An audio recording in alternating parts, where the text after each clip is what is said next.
G'day viewers, I did a bit of a clever intervention yesterday.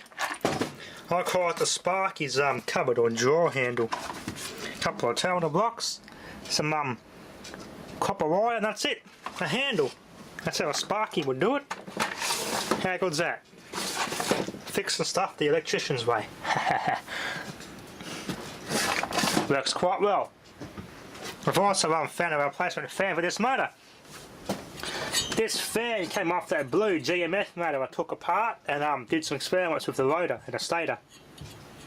That motor had actually failed and shorted to earth slightly, so I slid the got a pull on, got this fan off, and it fits this motor shaft with a little bush from a panhard bar on a car. The Commodore, some bushes have I think this particular bush came off of I think one of the front bushes somewhere, can't remember now, but I took that centre piece out and it just cleared this shaft by a millimetre.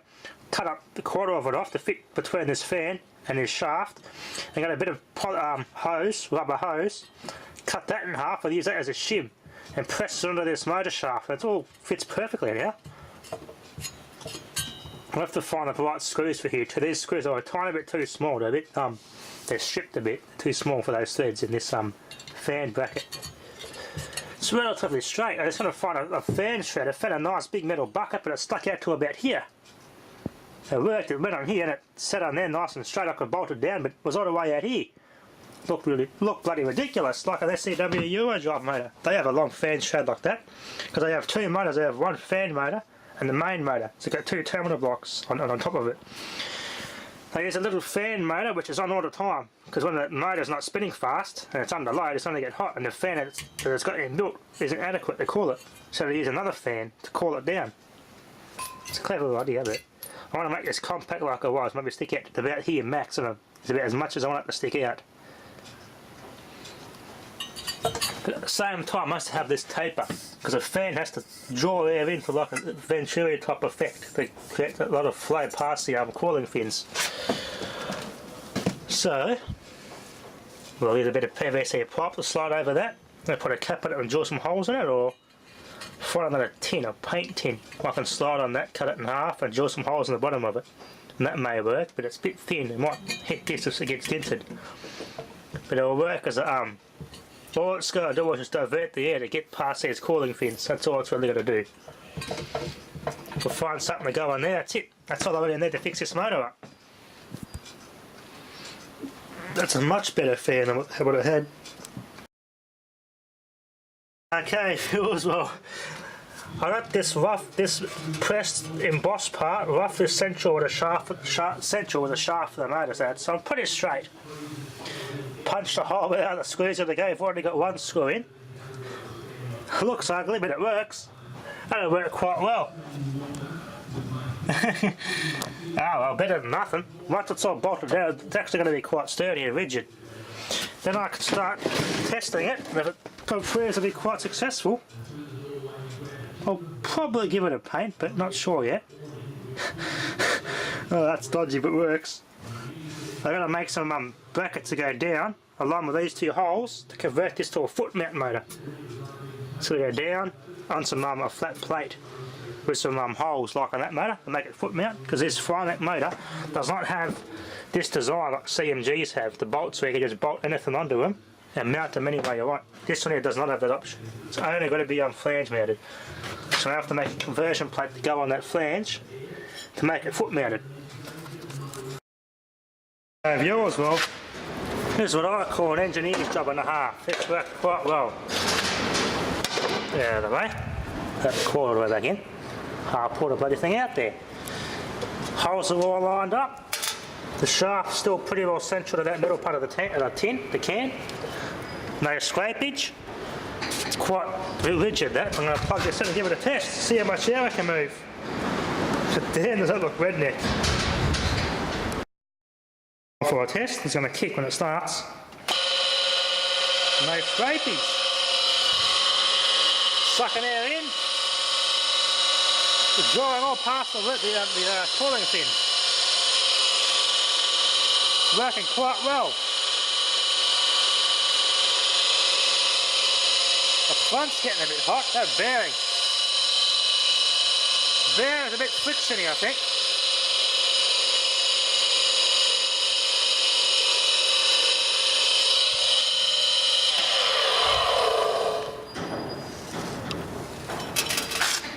Ooh, might be a bit of moisture in there, I think.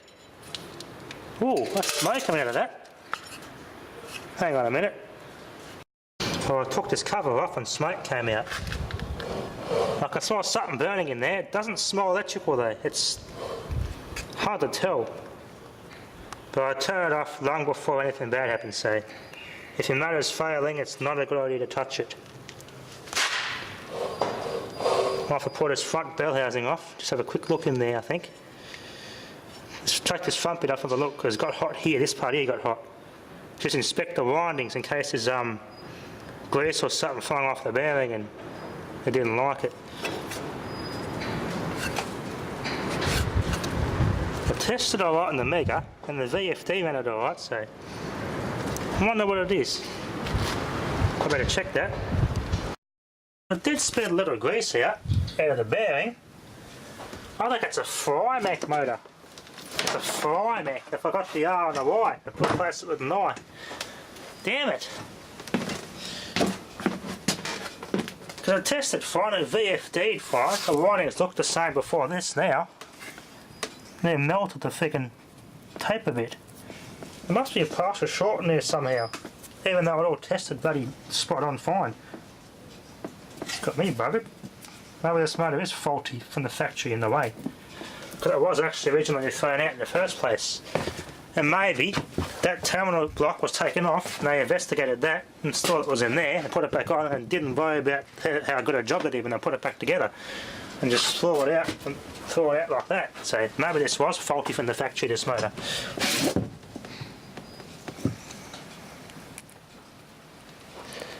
It's a Fimec, this motor. You can see how hot the bloody thing got from that short run. Yeah, I'm not going to run it anymore. Very dangerous to run that motor if it would have gone to earth. Yeah, it got hot, see? Didn't melt that plastic enough, but if it did, it would have went to earth. Damn it. I wonder where the actual fault is. That's... It's hot evenly all the way through the winding. It's not any particular pole.